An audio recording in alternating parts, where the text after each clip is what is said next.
புதுச்சேரியில் தங்க வைக்கப்பட்டுள்ள அதிமுக எம்எல்ஏக்கள் அங்கிருந்து புறப்பட்டிருக்கின்றனர். இது குறித்தான விரிவான செய்தியை நம்முடைய செய்தியாளர் பாலவெற்றிவேலிடம் கேட்டு பெறலாம். பாலவெற்றிவேல், வணக்கம். புதுச்சேரியில எம்எல்ஏக்கள் தங்க வைக்கப்பட்டிருந்தாங்க. இப்போது அவர்கள் அடுத்த கட்டமாக என்ன செய்ய போகிறாங்க? என்ன சூழல் அங்க நிலவுது? திவ்யா, தமிழ்நாடு சட்டமன்ற தேர்தலில் யாருக்குமே பெரும்பான்மை கிடைக்காத நிலையில அதிமுகவின் எம்எல்ஏக்கள் 47 பேர், எடப்பாடி பழனிசாமி அவரோடு இருக்கக்கூடிய முக்கிய நிர்வாகிகள் தவிர்த்து மற்றவர்கள் புதுச்சேரியில் இருக்கக்கூடிய சொகுசு விடுதிக்கு 6ஆம் தேதி அழைத்து வரப்பட்டனர். கிட்டத்தட்ட 30க்கும் மேற்பட்ட எம்எல்ஏக்கள் கிட்டத்தட்ட 2 நாட்களுக்கும் மேலாக இங்கு தங்க வைக்கப்பட்டிருந்த நிலையில தற்போது அதிமுகவினுடைய தலைமையின் அழைப்பின் பேரில் தற்போது புதுச்சேரியில் இருந்து கிளம்பி இருக்கிறார்கள். எம்எல்ஏக்களோடு பாதுகாவலர்களும் இணைந்து சென்று கொண்டிருக்கிறார்கள். இன்று காலை 11:30 மணி அளவில் எடப்பாடி பழனிசாமியினுடைய இல்லம் அமைந்திருக்கக்கூடிய பசுமை வழி சாலையில் அதிமுக தலைவர் பொதுச் செயலாளர் எடப்பாடி பழனிசாமியோடு கலந்துரையாட உள்ளனர். முக்கியமான ஒரு முடிவை எடுக்க உள்ளதாகவும் அதிமுக எம்எல்ஏக்கள் தெரிவித்திருக்கிறார்கள். குறிப்பாக லால்குடி சட்டமன்ற உறுப்பினர் லீமா ரோஸ் தம்மிடம் தெரிவித்த போது அதிமுக பொதுச் செயலாளர் எடப்பாடி பழனிசாமியினுடைய அழைப்பின் பேரில் தற்போது சென்று கொண்டிருப்பதாகவும் ஆளுநரை விரைவில் சந்திக்க உள்ளோம் எனவும் அவர் தெரிவித்திருக்கிறார். 2 நாட்களாக அதிமுக எம்எல்ஏக்கள் புதுச்சேரியில தங்கியிருந்த நிலையில தற்போது அவர்கள் சென்னை விரைந்து கொண்டிருக்கிறார்கள். திவ்யா, ஆளுநரை சந்திப்பதற்கான காரணம் என்னவாக இருக்கும்? தற்போதைய அரசியல் சூழல் படி ஏற்கனவே விஜயை ஆட்சி அமைப்பதற்காக ஆளுநர் அழைக்காத நிலையில அடுத்த கட்ட ஒரு நகர்வாக அடுத்த இருக்கக்கூடிய மெஜாரிட்டி கட்சிகளாக திமுக அதிமுக இருக்கிறது. திமுகவை பொறுத்தவரை எதிர்கட்சியாக நாங்கள் செயல்பட போகிறோம் என தெரிவித்து விட்டார்கள். ஆனால் அதிமுகவை பொறுத்தவரை தேர்தல் தேதி முடிவடைந்த பின்னர் இருந்தே அவர்கள் நாங்கள் ஆட்சி அமைக்க போகிறோம் என்கிற ரீதியில அவர்கள் கருத்துக்களை வெளியிட்டு வந்தார்கள். குறிப்பாக எடப்பாடி பழனிசாமி 2 நாட்களுக்கு முன்பு புதுச்சேரியில உள்ள அந்த சொகுசு விடுதியில எம்எல்ஏக்களுடன் பேசும்போது அனைவரும் நம்பிக்கையுடன் இருங்கள், பொறுமையாக இருங்கள், வாய்ப்பு நம்மை தேடி வந்து கொண்டிருக்கிறது என அவர் தெரிவித்திருந்தார். இந்நிலையில தமிழக வெற்றி கழகம் இல்லாமல் திமுக ஆதரவு, அதாவது திமுக வெளியிலிருந்து ஆதரவு தெரிவிக்கும் வகையில மீண்டும் ஆட்சி அமைக்கும் வகையில அதிமுக தற்போது திட்டமிட்டு வருகிறது. திமுகவோடு இணைந்து ஆட்சி அமைக்காமல் திமுக வெளியிலிருந்து ஆதரவு கொடுப்பதாகவும் அதிமுக அரசாங்கமாக செயல்படும் என்கிற ரீதியில அதிமுக தன்னுடைய திட்டத்தை தீட்டி வருகிறது. இந்நிலையில் தான் ஆளுநரை சந்தித்து ஆட்சி அமைப்பதற்கான உரிமை கோர உள்ளனர். நேற்று இரவு அம்மா மக்கள் முன்னேற்ற கழகத்தினுடைய பொதுச் செயலாளர் டிடிவி தினகரன் ஆளுநரை நேரில் சந்தித்து எடப்பாடி பழனிசாமியை ஆட்சி அமைக்க அழைக்குமாறு அவருடைய ஆதரவு கடிதத்தையும் தெரிவித்திருந்தார். இந்நிலையில தமிழக வெற்றி கழகத்தை தொடர்ந்து அதிமுகவும் தற்போது ஆட்சி அமைப்பதற்கான உரிமையை இன்று காலை கோர உள்ளதாகவே தகவல்கள் வெளியாகி இருக்கிறது. திவ்யா, அமமுக எம்எல்ஏ காமராஜ் தாவேகாவிற்கு ஆதரவு அளிச்சிருக்காரு அப்படிங்கிற ஒரு செய்தி பரவப்பட்டதை தொடர்ந்து டிடிவி தினகரன் அதற்கு பயங்கர கொந்தளிப்பாக பேசியிருந்தாரு. அதே நேரத்துல காமராஜ் புதுச்சேரியில எம்எல்ஏக்களுடன் தங்க வைக்கப்பட்டிருக்கிறதாகவும் சொல்லியிருந்தாரு. என்ன நடந்தது? அவர் எங்க இருந்தாரு? இது குறித்தான தகவல்கள் ஏதேனும் இருக்கா? 6ஆம் தேதியில் இருந்து சொகுசு விடுதி முன்பதிவு செய்யப்பட்டதிலிருந்து மன்னார்குடி சட்டமன்ற உறுப்பினரும் அமமுகவினுடைய வேட்பாளருமான காமராஜ் அதிமுக எம்எல்ஏக்களுடன் இதுதான் தங்கியிருந்தார். குறிப்பாக எடப்பாடி பழனிசாமியோடு நடந்த ஆலோசனை கூட்டத்திலும் காமராஜ் இடம்பெற்றிருந்தார். இந்நிலையில் தான்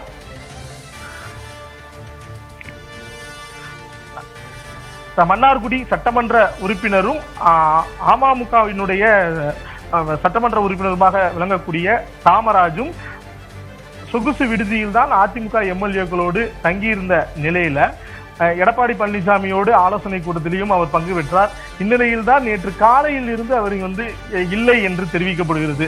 புதுச்சேரி சொகுசு விடுதியிலிருந்து அவர் கிளம்பி சென்னை சென்றதாக தகவல்கள் வெளியான நிலையில தமிழக வெற்றி கழகத்தைச் சேர்ந்த சிலர், குறிப்பாக செங்கோட்டையன், கூப்பா கிருஷ்ணன் உள்ளிட்டவர்கள் ஏற்கனவே அதிமுக இருந்தவர்கள் அதிமுகவினுடைய எம்எல்ஏக்கள் சிலரோடு பேச்சுவார்த்தை நடத்தி தங்களுடைய கட்சிக்கு, அதாவது தங்கள் அணிக்கு அவர்களை அணி திரட்டும் வகையில சில முயற்சிகளை மேற்கொண்டு வந்ததாகவும் தெரிவிக்கப்படுகிறது. இந்நிலையில் தான் காமராஜும் தமிழக வெற்றி கழகத்தை நோக்கி சென்றார் என்கின்ற ஒரு தகவல் வெளியானது. நேற்று மதியம் இருந்து இரவு வரை காமராஜினுடைய தொலைபேசியை யாருமே அதாவது யார் போன் போட்டாலும் அவர் எடுக்க முடியாத ஒரு நிலைதான் இருந்தது. இந்நிலையில் தான் காமராஜினுடைய ஆதரவும் எங்களுக்கு இருக்கிறது என தமிழக வெற்றி கழகத்தினுடைய தலைவர் விஜய் நேற்று ஆளுநரை சந்திக்கும் போது அவருடைய ஆதரவு கடிதத்துல வந்து தெளிவாக தெரிவித்திருந்தார். அந்த ஒவ்வொரு கட்சியா இருக்குது, கம்யூனிஸ்ட் கட்சிகள், காங்கிரஸ் கட்சி, அதுபோக விசிக, IUML, கடைசியாக அம்மா மக்கள் முன்னேற்ற கழகம் என்று இருக்கிற இடத்துல ஒரு MLA அப்படிங்கிற ஒரு விஷயம் இருக்குது. இது எல்லாத்தையுமே பார்த்துதான் ஆளுநரும் வந்து ஒரு கிராஸ் செக் செஞ்சிருக்காரு அப்படின்னு சொல்றாங்க. அப்பதான் வந்து அம்மா மக்கள் முன்னேற்ற கழகத்தினுடைய பொதுச் செயலாளர் டிடிவி தினகரன் ஆளுநர் மாளிகைக்கு வந்து எங்களுடைய ஆதரவு எடப்பாடி பழனிசாமிக்கு தான், எங்களுடைய MLA-வை காணவில்லை, சட்டவிரோதமாக ஆளுநரிடம் வந்து இந்த கடிதத்தை வந்து விஜய் கொடுத்திருக்கிறார் என்கின்ற ரீதியில வந்து மிகப்பெரிய ஒரு அரசியல் பரபரப்பை ஏற்படுத்தினார். இந்நிலையில் தான் தற்போது காமராஜும் அம்மா மக்கள் முன்னேற்ற கழகம், அதாவது தேசிய ஜனநாயக கூட்டணியின் வசம்தான் இருப்பதாக தெரிவிக்கப்படுகிறது. ஒட்டுமொத்தமாக இவ்வளவு நாட்களாக புதுச்சேரியில் தங்கியிருந்த அதிமுகவினுடைய சட்டமன்ற உறுப்பினர்கள் அனைவரும் தற்போது புதுச்சேரியை விட்டு வெளியேறிவிட்டனர். நேரடியாக தற்போது சென்னைக்கு செல்கின்றனர். அதிமுகவினுடைய பொதுச் செயலாளர் எடப்பாடி பழனிசாமியோடு அவர்கள் ஆலோசனை நடத்திய பின்னர் அவர் கூறும் அறிவுரையின் அடிப்படையில் வந்து அவர்கள் சென்னையிலேயே தங்குவார் என எதிர்பார்க்கப்படுகிறது. அதன் பின்னர் அதிமுகவினுடைய பொதுச் செயலாளர் எடப்பாடி பழனிசாமி ஆளுநரை சந்திப்பதற்கான வாய்ப்பு இருப்பதாகவே அரசியல் தகவல்கள் தெரிவிக்கின்றன. அதிமுக சார்பில் ஆளுநரிடம் ஆட்சி அமைப்பதற்கான அந்த கோரிக்கை வைக்கப்பட்டிருக்கிறதா? அது குறித்தான விவரம் என்ன? அதிமுகவின் சார்பில் ஆட்சி அமைப்பதற்கான கோரிக்கை இதுவரை நேரடியாக வைக்கப்படவில்லை. இருந்தாலும் அம்மா மக்கள் முன்னேற்ற கழகத்தினுடைய பொதுச் செயலாளர் டிடிவி தினகரன் நேற்று ஆளுநரிடம் அதிமுக பொதுச் செயலாளரை வந்து ஆட்சி அமைக்க அலையுங்கள் என தெரிவித்திருந்தார்.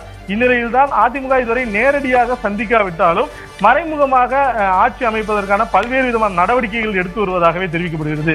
அந்த அதிமுக கூட்டணியை பொறுத்தவரை பாமக இருக்கிறார்கள், மேலும் அம்மா மக்கள் முன்னேற்ற கழகம் இருக்கிறார்கள், அதுபோக அதிமுகவின் 47 MLA-க்கள் இருக்கிறார்கள். இவர்களை வைத்து ஆட்சி அமைப்பது என்பது கடினம் தான். இருந்தாலும் திமுகவை வெளியில் இருந்து ஆதரவு தெரிவிக்க வைத்து ஆட்சி அமைப்பதற்கான முயற்சிகளும் மேற்கொள்ளப்பட்டு வருகின்றன. திமுகவை பொறுத்தவரை தற்போது வரை அவர்கள் வந்து அதிமுகவோடு இணைந்து எங்களால் செயலாற்ற முடியாது, அதிமுக எங்களுடைய அரசியல் எதிரி என திமுகவினுடைய செய்தி தொடர்பாளர் வந்து தெரிவித்திருக்கிறார். குறிப்பாக வந்து TKS இளங்கோவன் வந்து நேற்று கூறிய கருத்தையும் பார்த்தோம். அதே போன்று கனிமொழி எம்பியும் திமுக சேருவதற்கான வாய்ப்பில்லை என தெரிவித்திருக்கிறார். திமுகவை பொறுத்தவரை எதிர்க்கட்சியாக இருந்து செயல்படும் என்கின்ற ஒரு கருத்தையே வந்து தெரிவிச்சிருக்கிறாங்க.